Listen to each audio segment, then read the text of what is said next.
Hello, everybody, and welcome to our Gaming Next weekly news live. Joining me again today is Mr. Nico Janssen, fresh from his Oktoberfest festivities. How did you get on, Nico? Yeah, it was fun. It was fun. Unfortunately, Oktoberfest took its toll, so I'm a little bit sick. But no one and nothing can stop me from doing this lovely show with you and the audience. So if I might fall off the chair, it's just based on the little flu I caught during Oktoberfest, and as you already mentioned in our prep call, also during SBC event when nearly 20,000 people got together. Some of them got sick. It's a mystery. It's a mystery. So whenever you just pack people into a small location, and one of them is sick, maybe others get sick as well, but don't tell anyone. It's a secret. Okay, no, understood. And you sound a bit croaky today, but nobody could ever question your commitment to this show, Nico. You're here, come rain or shine. And you're right. We're going into those autumn and winter months now, aren't we? Where everyone seems to be catching something from somewhere. But you assured me it wasn't just a long hangover, and you are very much It's not. actually ill. Yeah, well, good to have you with us. We've got a bumper show today. Before we crack on, though, I should say a big thank you to our sponsors, Place and Anti-YOLO Group, and also make a point of saying you can comment like anywhere through the stream on the chat. So please do keep us company and send us your messages. You can see Sasha has joined us already. Hi, Sasha. She says, "Great to see you both. Great to see you too." So Nico, we've got obviously 10 and 5s coming up. I wouldn't dare deprive the listeners of that, but we've got a couple of data-led reports to dive into today afterwards. One from Optimove on iGaming marketing and US gambling habits, and another one from the Dutch regulator, the KSA, on the shape of the market. So stay tuned for those. But first of all, Nico, if his voice survives the whole 5 minutes, take it away with 10 and 5. Yeah, okay. So it's a quick start. So gaming CEOs, according to American Gaming Association's outlook, are still optimistic about the industry near-term growth. So the overwhelming majority of gaming executives surveyed view the current business situation as good, 42%, or satisfactory, 55%, moderating from Q1 when 62 reported good conditions and only 35 described them as satisfactory. So the significant expansion and record demand for legal regulated gaming in the post-pandemic era have allowed our members to consistently invest in our product and people to deliver innovative entertainment options for American adults, said the AGA president and CEO Bill Miller. So it's just on the US side, but we can always see the European and there as well. So the NCAA supports a betting legislation change across the US.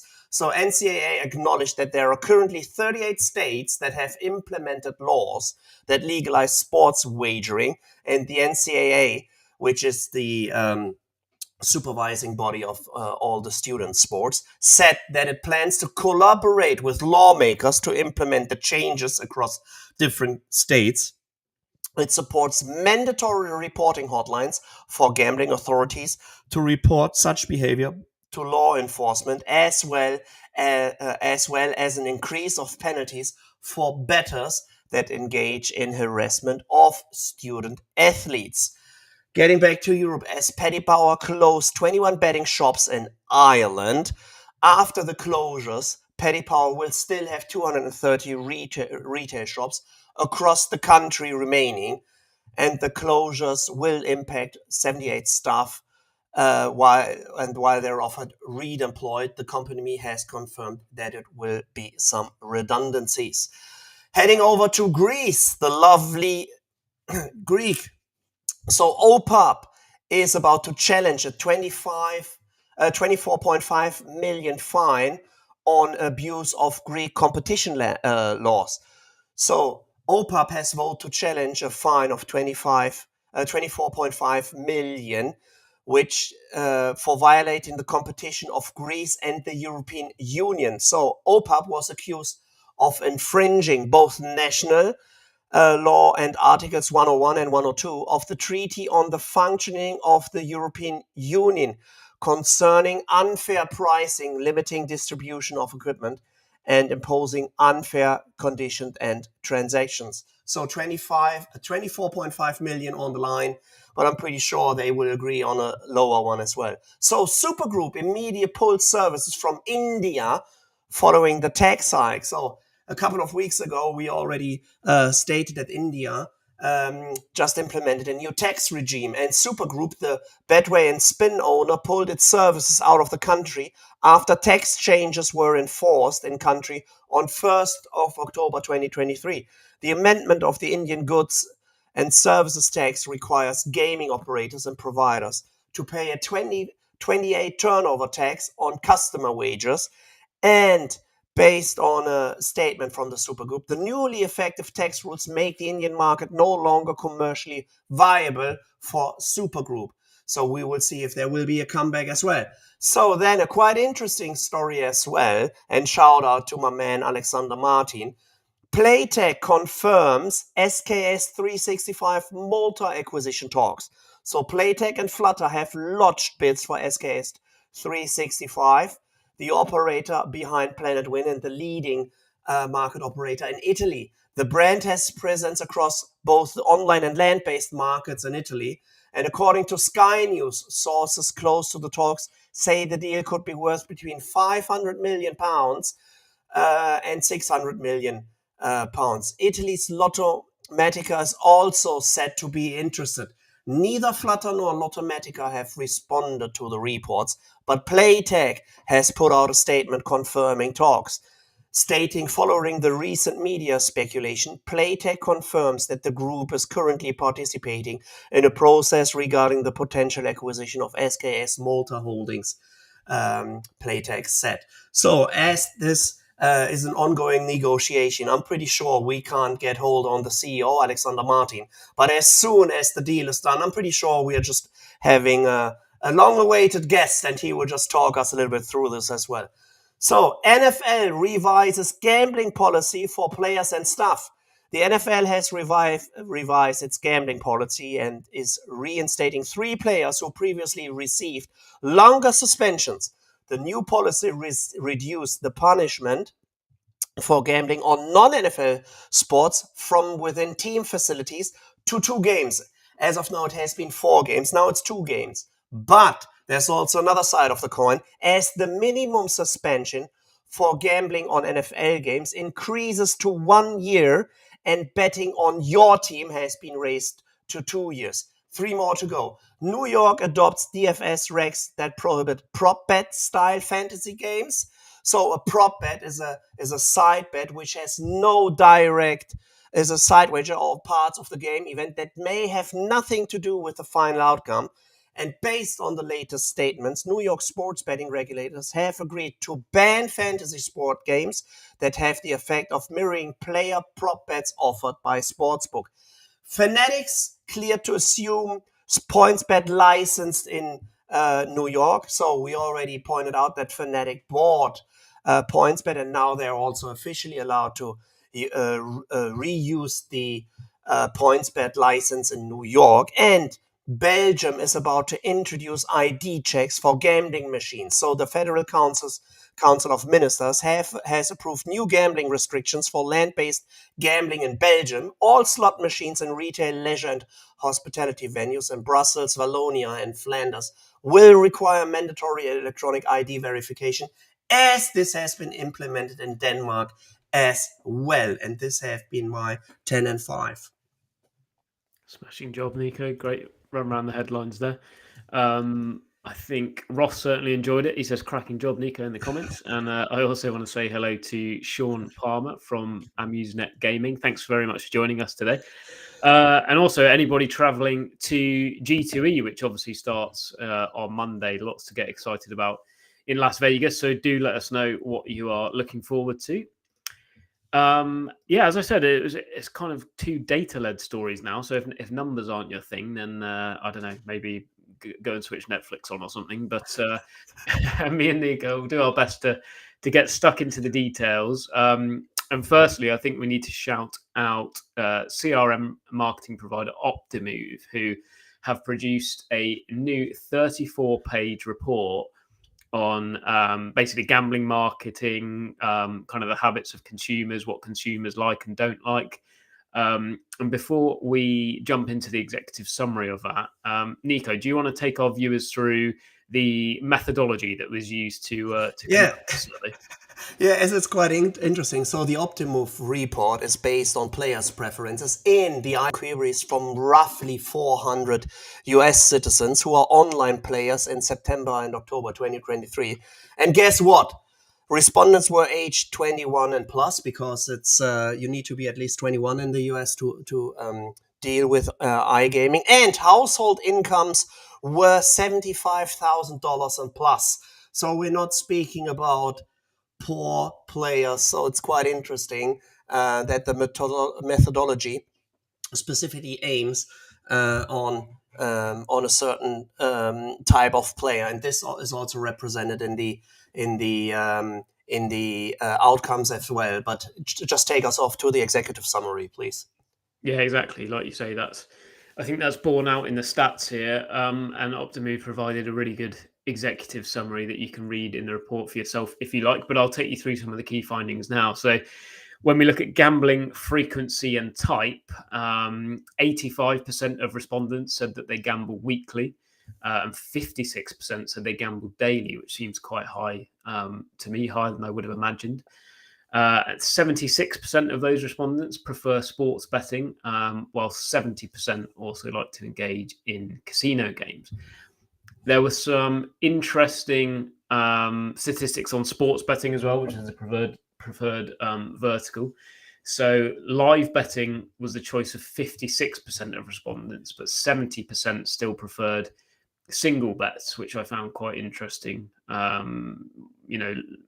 Thinking about what operators have said recently and how they're moving their business models to focus on more kind of in-play, higher margin markets. Player loyalty to iGaming operators, which is what pretty much the whole study was focused on, said that competitive odds was the most crucial factor for players when deciding who to place a bet with. 40% of respondents identified that as the main reason for loyalty. And I think we've got a graph that we're able to show you here that puts those into perspective. Yeah, there we are, Nico. So what is the single most important feature of an iGaming site that keeps you loyal? Competitive odds at the top there with 40%, a user-friendly interface at 23%, generous bonuses and promotions at 23%, responsible gambling tools 7%, and variety of games 7%. Do any of those numbers surprise you? I would have thought that it's not about the competitive odds, it's how user-friendly the overall tech is. So we usually see like, okay, whoever is offering the best tech is also usually the market leader in all the markets we actually see, especially based on the DraftKings and the FanDuels and how they actually tackle the markets as well. Yeah, exactly. Perhaps that would have been borne out if it was a bigger sample of players. But I think you're right. When it comes to loyalty, we often associate product, don't we, as a reason most people keep coming back. But product was only 23%, alongside bonuses and promotions at 23%. So quite interesting findings here. The other big topic was responsible gambling, and how that kind of builds player trust and loyalty. So 75% of players see responsible gambling tools as a great addition to boost loyalty for operators. It said 90% set betting limits. That was another one that surprised me. While 97% are aware of responsible gambling resources, 56% of those actually use responsible gambling resources. I think the most interesting bit, though, Nico, was this bit about promotional messaging and marketing fatigue, which is what our kind of headline was based on. And it shows that kind of, the iGaming industry isn't exempt from kind of the drawbacks of excessive marketing. So nearly 1/3 of respondents said the sheer volume of promotional messages was overwhelming. And a lot of them were irrelevant. So 56% of players were more likely to open a communication if the offer aligned with their preferences, which is why I think personalization is such a key issue in the industry right now.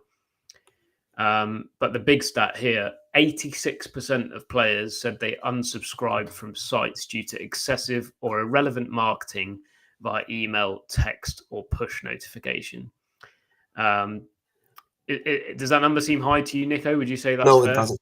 No, it doesn't. It seems to be quite accurate, especially if you just think about, whenever you just install a new app on your iPhone, you are always asked if you want to receive like the push notifications, and or if you allow the app owner to actually track you as a customer as well. So this seems pretty accurate. I was even expecting more, to be honest. Yeah, I think that's right. Even in my experience, I'm not a heavy gambler by any means, but my email inbox is often cluttered with offers from casinos that I've never even heard of, let alone signed up for, and that's probably the most amount of junk that I get. So I can see why 86% there are unsubscribing. One thing to note is that Optimove has very helpfully provided a kind of list of things that operators can do if they want to improve loyalty. And that is a focus on a user-friendly interface. So this is crucial because a confusing interface is one of the top frustrations for players. Generous bonuses and promotions. So players value attractive bonuses and promotions because offering these can help can help attract new players and obviously also retain existing ones. A variety of games and options is key because players want choice. And then number 5 there, which I thought would be a bit higher up actually, fast and reliable payment methods for obvious reasons, ensuring that players have a seamless experience when depositing and withdrawing their funds. And I think we've got one more graph here, Nico, which really shows that visually, because if we can just get that up on the screen there.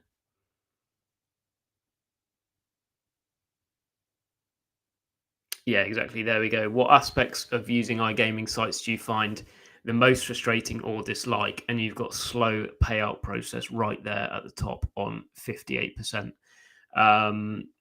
Again, do you think that's probably not a surprise, is it, Nico?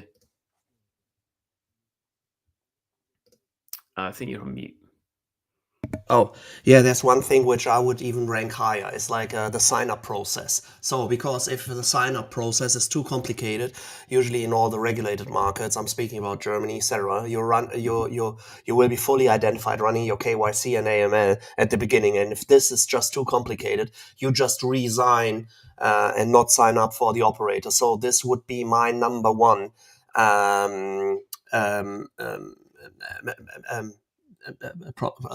number one topic to rank a company if it's good or if it's bad, and it's just a sign-up process. Yeah, I would agree with that. And I think one of the most interesting thing from the report was that 65% of players have started to embrace crypto casinos. And I think one thing about crypto casinos is their payouts are meant to be seamless, aren't they? And faster than a lot of legacy operators. So that might be one reason for that, because they're certainly innovating in that space ahead of more traditional sports books and casinos. Okay, I think we'll leave that one there. I urge you to seek out the Optimove report yourself. There's a lot of data in there that we obviously don't have time to cover today. Hopefully our production team can give a little bit of a QR code that you can scan to read our coverage of it as well. But yeah, let's move on to our next topic, because I'm worried Nico's not going to make it to the end of this. One more thing to add. When we talked about the sports betting, and the survey indicates that live betting is the top choice for 65% of the respondents, it's just based on the sports you're actually watching and seeing. If we had the same survey for Wimbledon, so the famous tennis tournament, and when these or operators released their numbers, it was a significant amount of people, roughly 75-80%, was live betting and live betting only. So it obviously depends on the sports you're watching and betting on as well. Yeah, exactly. And as we said, these are US consumers for the most part, so they're going to be betting on a lot of, NBA, NFL, that kind of thing, which is obviously very different to tennis. Um, Great stuff, Nico. Thanks for that. Thanks for taking us through it. Let's move on to the Dutch market now, which has also published another report which monitors the state of online gambling in the market. Starting with some facts and figures, operators in the Dutch market generated gross gaming revenue of 1.3 billion between August 2022 and July 2023.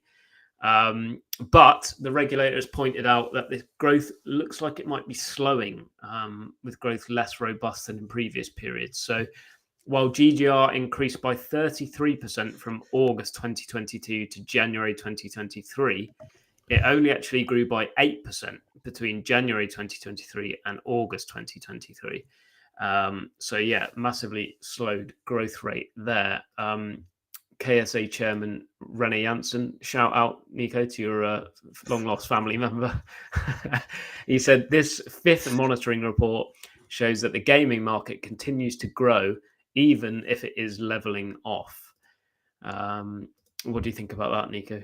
So first of all, it's as soon as it becomes a big numbers game, of course the increase rates, they slow down. If you just think about, okay, so a GGR increased by 33% from August to January, which is pretty much the same time, or when they actually started legalizing it, if I'm not mistaken, they handed out licenses in mid of 2022, and of course, with further license holders actually entering the market, of course, the market actually grows, and it only grew by 8% from January to August 2023. Of course, the market is at one point a little bit saturated, but you still see a growth rate which is quite interesting, especially with Leo Vegas. They just launched in the Dutch market as well. So they literally stepped out of the market due to the regulatory framework, which was implemented by the KSA. And now we see the return. And I'm pretty sure they wouldn't return to the Dutch market if they wouldn't see, or if they wouldn't have an appetite on that specific market and returning to that market where they had been strong when they had been in the market. Yeah, exactly. Good point. They've received a 5-year gaming license for casino, live casino, and sports betting. I think they've become the 26th company to get a permit from the KSA. I'm not 100% sure. But yeah, as you point out, they were one of the companies to operate in the Netherlands before regulation, but exited at around the same time as kind of Entain and Betson and Kindred prior to regulation. So yeah, they'll be glad to be back in the market, I imagine. Their chief executive, Gustav Hagman, said, we've got a well-known brand, a good platform, and cutting-edge content, and that could make Leo Vegas a contender for the leader's jersey in the Dutch iGaming market. So yeah, we'll have to keep a close eye on them when it comes to our market share reports a bit later in the year. Just to give you some more stats from this report, so there were 826,000 active player accounts in July, down from 859,000 in January. But the KSA said that since players can kind of have, multiple accounts across different operators, that this number doesn't always correlate with the number of active players. They estimated that 676,000 Dutch people gambled online within the 6 months between February and July, which is around 5% of the entire adult population, and works out at an average of 417,000 Dutch people gambling each and every month. What do you make of that, Nico? How does that compare to Germany? I've put you on the spot a bit there, but...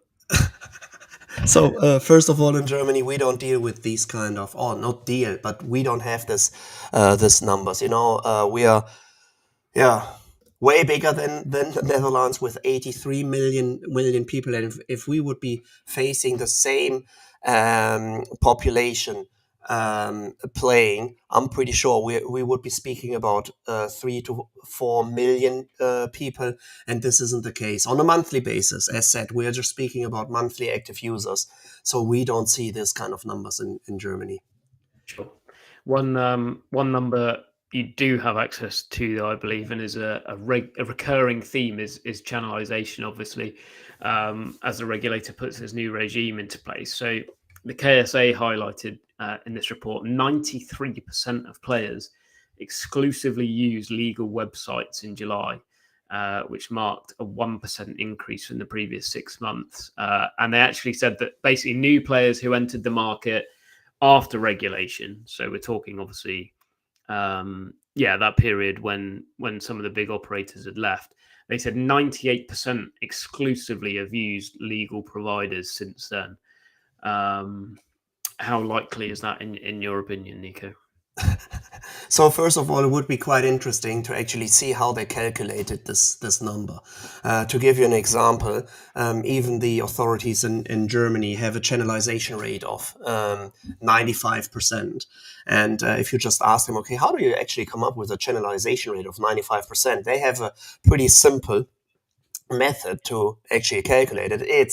So we see 100% of tax income, and 95% of this tax income, I'm speaking just about gambling related taxes, origins from license operators. So moving a little bit forward, if I would operate illegally in a market anywhere in the world, the first thing I would do is don't pay taxes. So that's the thing why I'm pretty sure that the channelization rate of anywhere more than 85% is just a lie to itself. Pretty simple. So you can easily sign up using a VPN, whether from Germany or the Netherlands.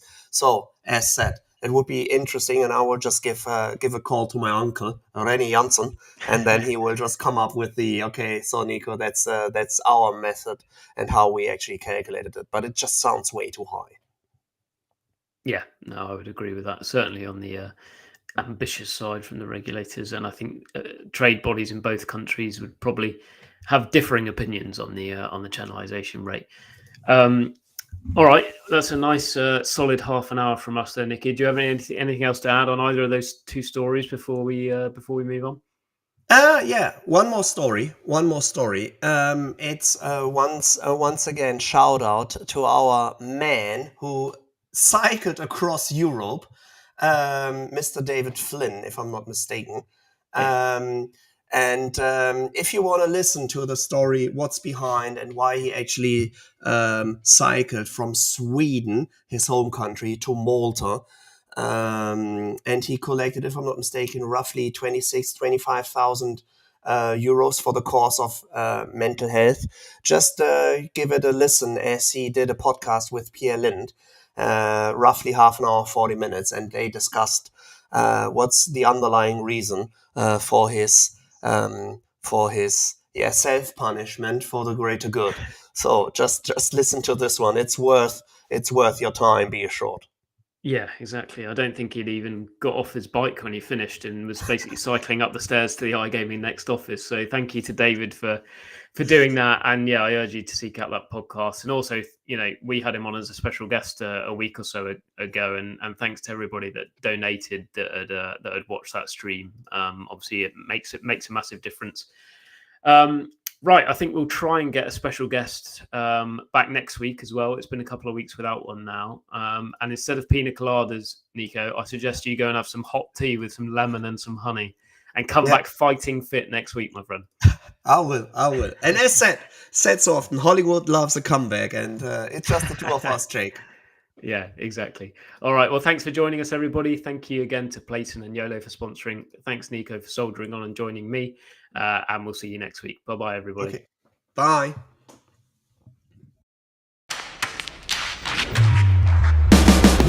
iGaming Next, the premier thought leadership event that inspires and enriches the iGaming community.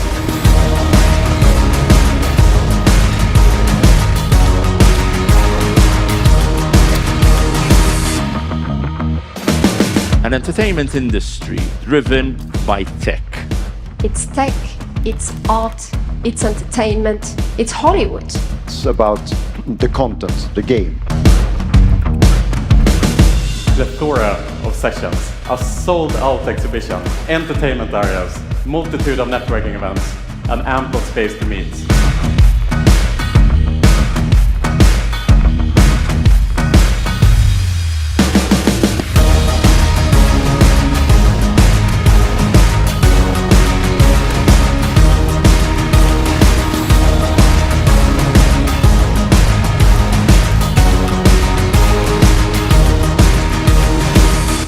In the business of fun and fortune, we must never forget that we're not just spinning reels, we're spinning stories for our players in a responsible way.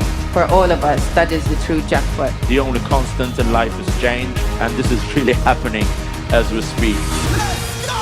We about to change the game, we out here taking names. Let our voices rise, let them reach the